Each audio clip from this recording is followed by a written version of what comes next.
topic, which is the American-Russian alliance, which I believe might actually happen in the near future. It will be a game changer for my region of the world, Asia. So yes, I did say this in August of 2016. I got this suggesting that America and Russia would have any sort of goodwill between each other, and my comment here, I said by 2034, and some of you guys that have subscribed to me, you will start to see a common thread where I start to comment on 2034 being such an important time period in the region of Asia, and not just Asia, but the entire world.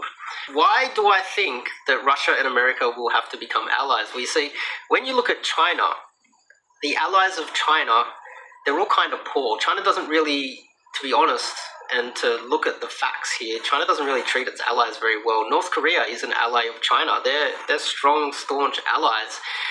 North Korean people are starving. The Chinese people use the North Koreans as economic slaves, slave wives, slave labor to an extent. They're really cheap labor for the Chinese.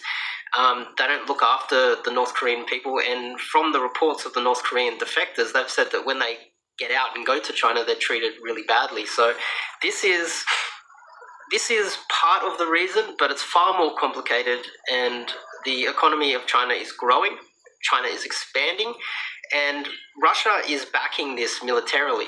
The thing is, Russia will not and cannot benefit from the expansion of China. China's expansion is not just an economic or military expansion or just a trade expansion. It's an expansion of, they say it's soft power, but it's quite aggressive when you really analyze it. If you look at it, you got to understand the world is viewed through filters, and the filter that America has played out for way too long is it's democracy versus communism, and that is just a way to bring people together against another country. What China is using Asians versus white men.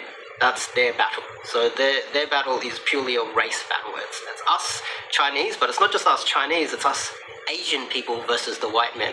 And that does not fit well when you're allied with Russia, who the leader of Russia is a white man. In the beginning of this journey, I was so naive to the way the world really worked. China is not using democracy or communism. They're not using political ideology. They're not using religious ideology either. They're using race. That's their platform. Let's just be honest here. Every people all over the world would just rather peace. But unfortunately, when you have two superpowers coming against each other, millions of people will have to die in Asia, and it's not looking very pretty at the moment. Say, like, even in this comment thread that you guys can see now, you can see people saying communist trash, blah, blah, blah.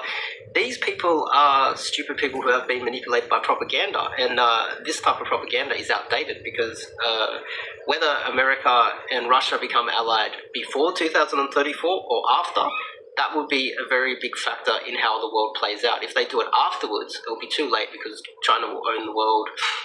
China will have military bases in South America, and America will be under, you could say, house arrest, and their economy they won't be allowed to expand anymore. And Russia will be housed up there as well. Maybe Russia will have to move into Europe to try and expand to build their economy. Now, if you watch this interview on the